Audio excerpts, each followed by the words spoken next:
Okay, let's unpack this one. Imagine a creature so bizarre, described as part animal, part human, Right. possessing like incredible strength. It literally bursts into a film studio, violently attacks everyone, and then it kidnaps a movie star. Just days before his new film release. Exactly, just days before. That's the truly wild scenario we're diving into today. Yeah. Our mission on this deep dive is to untangle this complex, pretty thrilling investigation, and we're doing it directly from its unique source. Full episode 1191 of CID, that's the Criminal Investigation Department show on Sony PL, from March 16th, 2024. Yeah. We're going to try and extract the most important nuggets, the surprising insights from this just outlandish story. Sort of a shortcut for you to understand how such an improbable mystery could even be pieced together. And what's truly fascinating here, I think, is how quickly what seems like, well, almost a mythical monster attack. Yeah, like something out of legend. Exactly. How quickly that evolves into this incredibly multi-layered mystery. It pulls in, elements of scientific experiments gone wrong, hidden agendas, and just this desperate, meticulous search for answers. Right. So this deep dive isn't just about what happened, but really the why it matters, rigorous investigation, and the huge implications of pushing scientific boundaries too far. Absolutely. So let's set the scene then.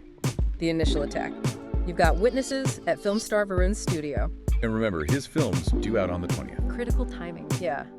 They described this creature as horrible, some animal, some strange man. They said it was unbelievably strong, just tossing people around like rag dolls. Terrifying. Guards, drivers severely injured, sent off to the hospital. But here's the crucial detail, the thing that really flags something's off. Varun himself was specifically targeted and taken. And that's the immediate puzzle, right? That sets the CID on edge straight away. Yeah. Why kidnap Varun? Why him specifically? But just injure and leave everyone else? Doesn't fit a normal animal attack profile. Not at all. The initial police thinking was clear. Animals, even really aggressive ones, they don't typically, plan to abduct victims and transport them far away to kill them. No. So that immediately signaled, okay, something else is going on here. And the very first tangible clue, a real game changer found right there at the studio, was a monster's nail. A monster's nail. I mean, okay, you're already thinking this is completely bizarre. Yeah, where do you even start with that? Right, but then just when you think you might have a handle on the sheer strangeness, this unexpected twist surfaces. Early reports started coming in about a school bus being A involved. school bus? That seems totally random. Totally random. And sure enough, investigators soon located a specific vehicle. A Good Angel public school bus crashed into a tree, completely empty. Okay, so inside that bus, Yeah. the evidence was, well, chilling. And it pointed directly to a deliberate act, not just some random crash. What did they find? They found human-like hair, which, crucially, was later confirmed to match hair found previously at the school itself. Ah, the school connection again? Exactly. And there was also a tranquilizer dart and a syringe. Okay, so not typical bus contents. Definitely not. This immediately led to a very strong hypothesis. The bus driver must have been involved in tranquilizing and transporting this creature. Right. And interestingly, the bus driver, a guy named Duro, he was missing. So all this evidence was swiftly sent off to the forensic lab for analysis. This is really where the forensic team steps up, connecting these very strange, disparate pieces. And this is where the sheer strangeness, the almost sci-fi element takes another massive leap, isn't it? What did Dr. Tarika's forensic work reveal? It completely redefined the case. It really did. Dr. Tarika revealed the, truly shocking truth, those hair samples. Yeah. From the studio, the school bus, and the school itself, Yeah. they all matched one source. But even more significantly, that monster's nail from the studio. Combined with the hair analysis, it provided irrefutable proof. Okay. The creature was a mixture of human and bear. Whoa, okay. Human and bear, how is that even possible? Well, Dr. Tarika's scientific explanation for this was one body, two identities. Made possible, she said, through something called genetic boss hormone transfusion. Genetic boss hormone transfusion sounds intense. It sounds like something straight out of science fiction, absolutely. Yeah. But in this context, it meant some kind of highly experimental procedure designed to merge fundamental biological traits from different species. Unbelievable. It immediately shifted the entire investigation. This wasn't just a bizarre animal attack anymore. This was a sophisticated, deeply unethical scientific endeavor. Right. Which immediately raises the huge question, who could possibly orchestrate something like this? Who could create such a monstrous thing?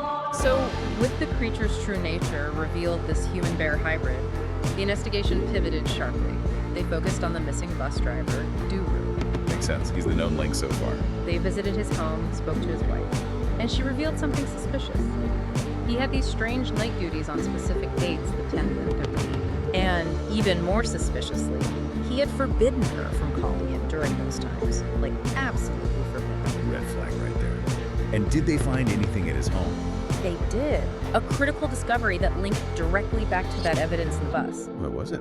They found a doctor's prescription for tranquilizers, but get this, no doctor's name on it. Just the prescription. Ah, okay, so that connects straight to the syringe and the tranquilizer dart found earlier. Exactly. And it immediately suggested, Duru, he's a bus driver. He wouldn't likely have this kind of specialized medical knowledge, right? Or access to those drugs on his own. Probably not.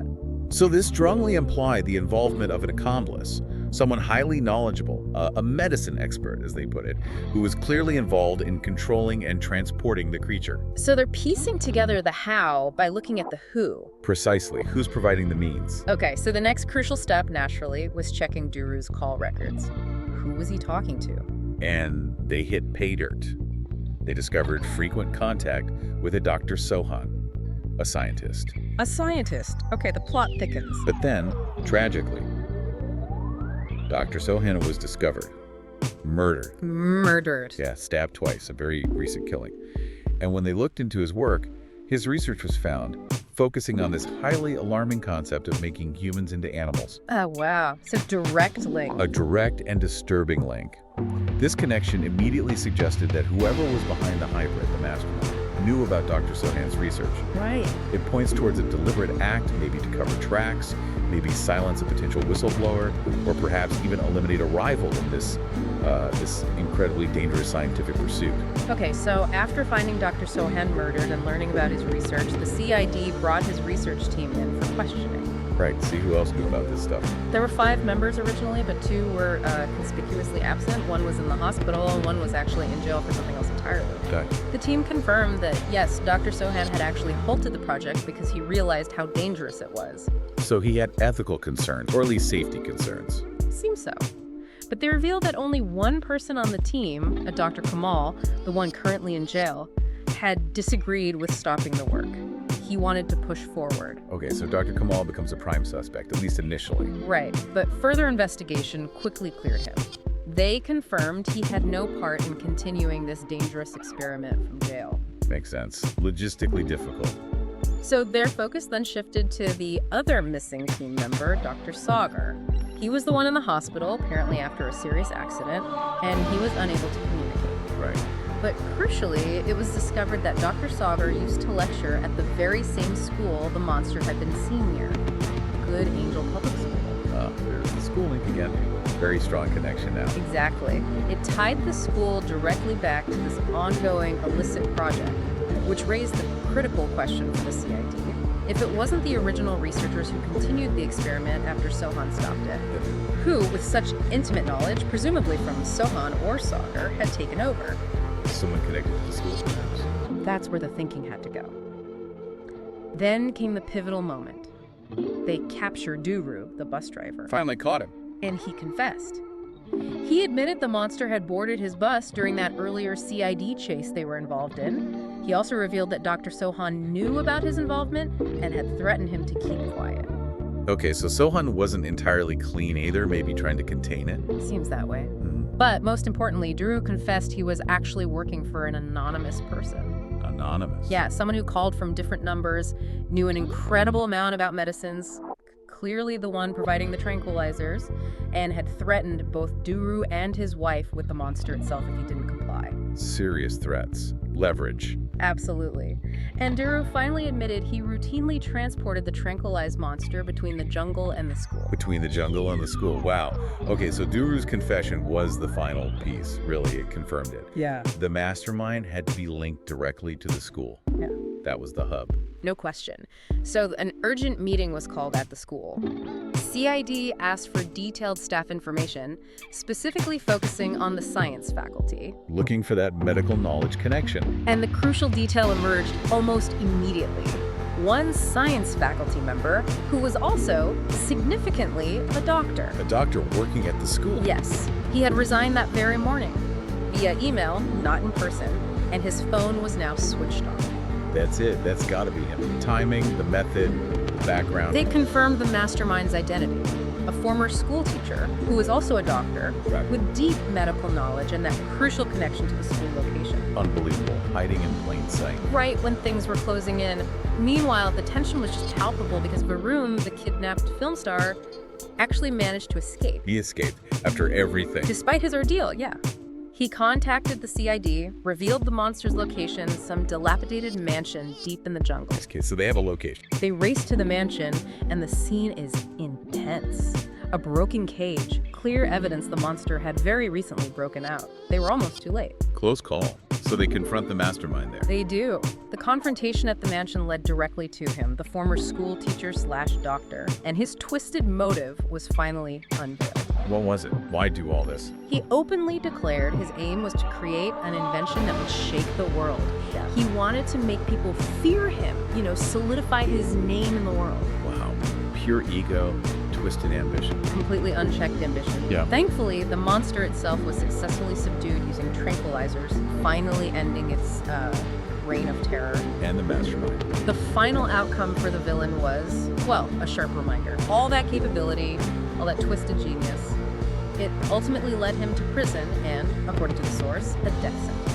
Because his ambition was, as the CID put it, ultimately low-grade, just misguided and destructive. Capable, but his thinking was low grade. That sums it up well. And we absolutely have to acknowledge Varun's incredible bravery here. Escaping despite his injuries, providing the CID with that crucial location, his actions were absolutely key in the successful capture of both the monster and its warped creator. Indeed. This case really powerfully emphasizes themes of, personal courage in the face of just unimaginable terror, but also the profound dangers of misusing scientific knowledge purely for personal gain.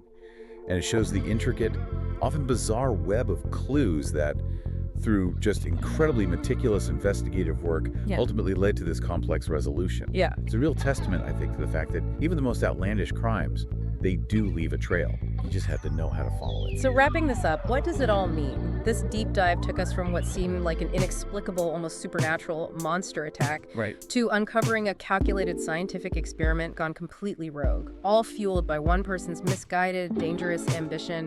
We uncovered these startling details, a literal human-bear hybrid, Just incredible to think about. a school bus used as its secret transport, and a detailed forensic and investigative work that painstakingly pieced together every single step of this bizarre, terrifying crime. And, this really raises an important question, I think, for all of us. What does it truly mean to push the boundaries of science? Yeah. And where should we, as a society, draw the line? Especially when personal ambition completely overshadows ethical considerations and, frankly, the safety of others. That's the core ethical dilemma, isn't it? And maybe the most unsettling thought to leave you with. How quickly can brilliant minds, potentially descend into madness? And what's the real price we pay when genius goes unchecked like that?